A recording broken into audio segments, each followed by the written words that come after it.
অপেক্ষার অবসান। মহাকাশে ভারতের ঘর বানানোর স্বপ্ন নিয়েই ঘরের ছেলে ঘরে ফিরলেন। দীর্ঘ 1 বছর পর নিজের দেশের মাটিতে পা রাখলেন ভারতের দ্বিতীয় মহাকাশচারী শুভাংশু শুক্লা। সোমবার প্রধানমন্ত্রী মোদির সঙ্গে দেখা করে সেই স্বপ্নের প্রয়োগ নিয়েই কথা বললেন শুভাংশু।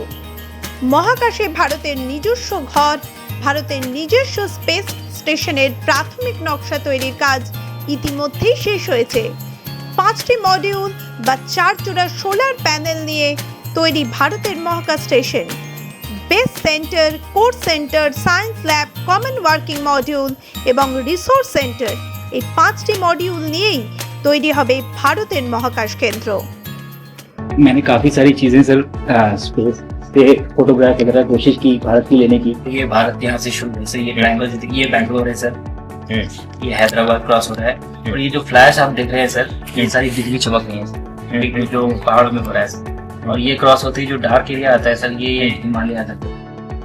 और ये ऊपर की तरफ जो जा रहे हैं सर, ये तारे हैं सारे। और ये क्रॉस करते ही ये पीछे से सूरज आ रहा है सर। वहाँ जो लोग मिले आपको, हाँ, उनमें से कुछ लोग हैं जो कि दिसंबर में वापस आएंगे। और आपका मूंग और मेथी का प्रयोग का क्या है? बहुत अच्छा है सर। मैं इस बात से बहुत सरप्राइज था कि लोगों को इसके बारे में पता नहीं था, इन चीज़ों के बारे में। फूड बहुत बड़ा चैलेंज है सर एक स्पेस स्टेशन पे। जगह कम है, कार्गो महंगा है, आप कम से कम जगह में ज़्यादा से ज़्यादा कैलोरी और न्यूट्रिशन आपको पैक करने की हमेशा कोशिश रहती है। और हर तरह से प्रयोग चल रहे हैं सर। और इनको उगाना बहुत सिंपल है, बहुत ज़्यादा रिसोर्स नहीं चाहिए स्पेस स्टेशन में। छोटा सा एक आप डिश में थोड़ा सा पानी डाल के उनको छोड़ दीजिए और वो बहुत अच्छे से 8 दिन बाद वो स्प्राउट होना शुरू हो गए थे सर, स्टेशन में ही मुझे देखने को मिले। तो हमारी जो ये टिपिकल जो हमारे कंट्री के जो ये जो सीक्रेट्स हैं मैं बोलूँगा सर, जैसे ही हमें ये मौका मिला कि हम माइक्रोग्रेविटी रिसर्च में पहुँच पाए, ये वहाँ पहुँच गई। और क्या पता कि ये हमारी फूड सिक्योरिटी प्रॉब्लम को सॉल्व करें, जो कि एस्ट्रोनॉट्स के लिए तो एक तरह से है ही सर स्टेशन में, लेकिन अगर वहाँ सॉल्व होती है तो ये पृथ्वी पे भी लोगों के लिए फूड सिक्योरिटी की प्रॉब्लम सॉल्व करने में हमारी मदद कर सकती है। 1984 সালের 3রা এপ্রিল প্রথম ভারতীয় হিসেবে মহাকাশে পাড়ি দিয়েছিলেন রাকেশ শর্মা। ঠিক 4 দশক পর ফের মহাকাশে পা রাখলেন ভারতের শুভাংশু।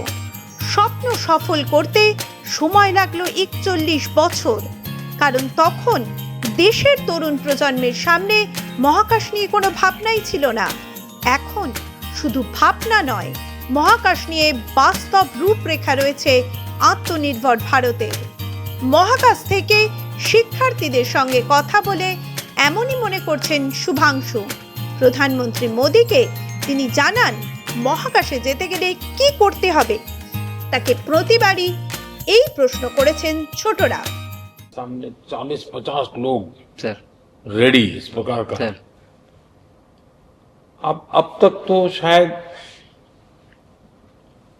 बहुत कम बच्चों के मन में होता होगा, हाँ यार ये कुछ अच्छा है, सर लेकिन अब आपके आने के बाद शायद वो विश्वास भी बहुत बढ़ेगा, आकर्षण भी बढ़ेगा। सर जब मैं छोटा था, राकेश शर्मा सर पहली बार गए थे 1984 में, पर एस्ट्रोनॉट बनने का सपना कभी मेरे मन में नहीं आया, क्योंकि हमारे पास कोई प्रोग्राम नहीं था, कुछ भी नहीं था सर। बट मैं जब इस बार गया सर स्टेशन में, तो 3 बार मैंने बच्चों से बात की। एक बार लाइव इवेंट था सर, और 2 बार रेडियो के थ्रू उनसे बात हुई। और तीनों इवेंट में सर एक बच्चा था हर इवेंट में जिसने पूछा कि सर मैं कैसे एस्ट्रोनॉट बन सकता हूँ। तो मुझे लगता है कि ये अपने आप में हमारे देश के लिए बहुत बड़ी सफलता है सर, कि आज के भारत में वो उसको सपने देखने की ज़रूरत नहीं है, उसको मालूम है कि ये पॉसिबल है, हमारे पास ऑप्शन है और हम बन सकते हैं।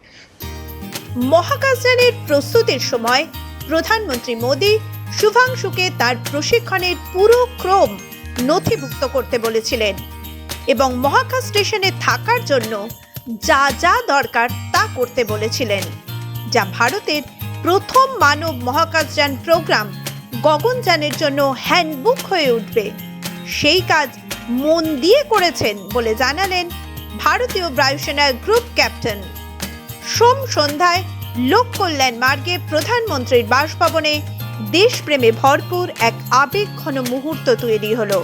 শুভাংশু প্রধানমন্ত্রীকে উপহার দিলেন সেই জাতীয় পতাকা যা তিনি নিজে আন্তর্জাতিক মহাকাশ স্টেশনে নিয়ে গিয়েছিলেন। এই পতাকা দেশের মানব মহাকাশ যাত্রার নতুন যুগে প্রবেশের প্রতীক হয়ে রইল। এই প্রতীকী উপহার গ্রহণ করে গভীর আবেগে ভাসলেন প্রধানমন্ত্রী মোদিও।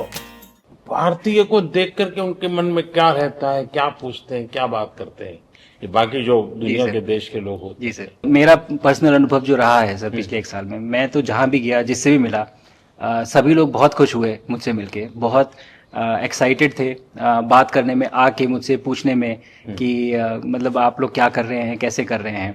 और सबसे बड़ी बात ये थी कि सबको इसके बारे में मालूम था कि भारत स्पेस के क्षेत्र में क्या कर रहा है, सबको ये इस बारे में जानकारी थी। और सब मुझसे ज़्यादा तो कई लोग थे जो गगनयान के बारे में इतना एक्साइटेड थे, जो आके मुझसे पूछ रहे थे कि आपका मिशन कब जा रहा है। एंड मेरे ही क्रूमेट जो मेरे साथ थे, मुझसे साइन करवा के लिख के लेके गए हैं कि जब भी आपका गगनयान जाएगा आप हमें इनवाइट करेंगे और लॉन्च के लिए, और उसके बाद जल्दी से जल्दी हमें आपके व्हीकल में बैठ के जाना है। আন্তর্জাতিক মহাকাশ স্টেশনে তার অভিজ্ঞতার কথা এদিন প্রধানমন্ত্রীকে শোনান শুভাংশু। দ্বিতীয় ভারতীয় হিসেবে গত 25শে জুন ফ্লোরিডা থেকে মহাকাশে পাড়ি দিয়েছিলেন তিনি। 18 দিন আন্তর্জাতিক মহাকাশ স্টেশনে ছিলেন। গত 15ই জুলাই পৃথিবীর মাটিতে পা রাখেন। পৃথিবীর মাটিতে পা রাখার পর গত 1 মাস আমেরিকায় ছিলেন তিনি। কিভাবে মহাকাশ থেকে ফিরে ফের নিজেকে পৃথিবীর সঙ্গে মানিয়ে নিয়েছিলেন সেই গল্পও করেন শুভাংশু। बट पहुंचने के बाद सर काफी कुछ चेंजेस होते हैं, जैसे पूरा आपका हार्ट स्लो हो जाता है, तो वो कुछ बदलाव होते हैं, और वो फिर लेकिन 4-5 दिन में बॉडी आपकी यूज टू हो जाती है, वहाँ आप नॉर्मल हो जाते हैं। और फिर जब वापस आते हैं तो फिर वही दोबारा से वही सारे चेंजेस आप मतलब चल नहीं सकते वापस आते हैं, तो चाहे आप कितने भी स्वस्थ हो। मुझे बुरा नहीं लग रहा था, मैं ठीक था, लेकिन फिर भी जब पहला कदम रखा तो मैं मतलब गिर रहा था, तो लोगों ने पकड़ रखा था मुझे। फिर दूसरा तीसरा, हालांकि मालूम है कि चलना है, लेकिन वो ब्रेन जो है वो उसको टाइम लगता है सर वापस समझने में कि अच्छा अब ये नया एनवायरनमेंट है, नया वातावरण है। यानी सिर्फ बॉडी का ट्रेनिंग नहीं है, माइंड का ट्रेनिंग ज्यादा है। माइंड का ट्रेनिंग है सर, बॉडी में ताकत है, मांसपेशियों में ताकत है, लेकिन वो ब्रेन की रीवायरिंग होनी है, उसको दोबारा से ये समझना है कि ये नया एनवायरनमेंट है, अब इसमें आपको चलने के लिए इतनी ताकत लगेगी या इतना एफर्ट लगेगा, वो वापस से समझते हैं सर। এক গাল হাসি নিয়ে এদিন প্রধানমন্ত্রীর সঙ্গে দেখা করতে যান শুভাংশু। তার পরনে তখন ইসরোর অ্যাস্ট্রোনটের জ্যাকেট। এদিন শুভাংশুর সঙ্গে শুধু করমর্দনেই থেমে থাকলেন না প্রধানমন্ত্রী, করলেন আলিঙ্গন, শুভাংশুর কাঁধে রাখলেন হাত, হাঁটলেনও একই সঙ্গে। শুভাংশু কুর্নিশ জানালেন প্রধানমন্ত্রীকে, জানালেন মহাকাশ গবেষণায় মোদী সরকার যা করেছে তা সারা বিশ্বের কাছে বিকশিত ভারতের প্রতীক। চন্দ্রযান অভিযান প্রথমে ব্যর্থ হলেও সরকার অর্থনৈতিক সহায়তা করে গিয়েছে, দেশের বিজ্ঞানীদের মনোবল বাড়িয়েছে। अब स्पेस स्टेशन और गगनयान सर। दो हमारे बड़े मिशन है, सर उसमें आपका एक्सपीरियंस बहुत काम आएगा। तो मुझे लगता है सर कहीं ना कहीं हमारे लिए एक बहुत बड़ा मौका है, स्पेशली सर क्योंकि जिस तरह का कमिटमेंट हमारी गवर्नमेंट आपके द्वारा जो है इस स्पेस प्रोग्राम को sustained budget every year in spite of failures, जैसे कि चंद्रयान 2 सर सक्सेसफुल नहीं हुआ, उसके बाद भी हमने कहा कि नहीं हम आगे बढ़ेंगे, चंद्रयान 3 सक्सेसफुल हुआ, ऐसे ही फेलियर होने के बाद भी अगर इतना सपोर्ट मिल रहा है और ये पूरी दुनिया देख रही है तो कहीं ना कहीं सर हमारी इस समय क्षमता भी है और इस समय पोजीशन भी है, तो हम यहाँ पे एक लीडरशिप रोल एक्वायर कर सकते हैं सर। और एक बहुत बड़ा एक टूल होगा अगर एक ऐसा स्पेस स्टेशन जो लेड बाय भारत बट बाकी लोग आके उसका हिस्सा बने। मैंने सुनी सर आपने जो आत्मनिर्भरता इन स्पेस मैन्युफैक्चरिंग वाली आपने बात की थी सर, तो ये सारी चीजें एक ही तरह से जुड़ी हुई है। जो विजन आपने जो अभी दिया है हमें ये गगनयान का और बैस का और फिर मून लैंडिंग का सर, बहुत बड़ा ड्रीम है सर। গত 26শে জুন ইতিহাস তৈরি করেন ভারতীয় নভোশ্চর শুভাংশু শুক্লা। অক্সিয়ম 4 অভিযানের অংশ হিসেবে অন্য 3 মহাকাশচারীর সঙ্গে আন্তর্জাতিক মহাকাশ স্টেশনে পৌঁছন শুভাংশু।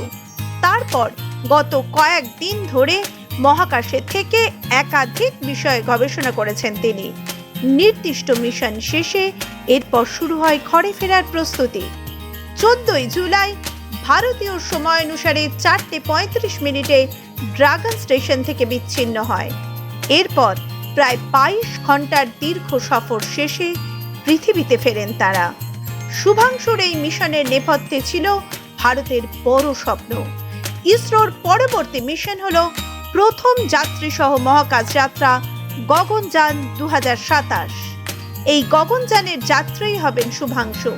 তার আগে আন্তর্জাতিক মহাকাশ স্টেশনে তার অভিজ্ঞতা কাজে লাগবে দেশের। প্রধানমন্ত্রীর কথায় শুভাংশুর এই সাফল্য শুধু প্রযুক্তিগত ক্ষেত্রে নয়, বরং পরবর্তী প্রজন্মকে পৃথিবীর গণ্ডি পেরিয়ে যাওয়ার স্বপ্ন দেখতে উদ্বুদ্ধ করবে। মাধ্যম ব্যুরো রিপোর্ট।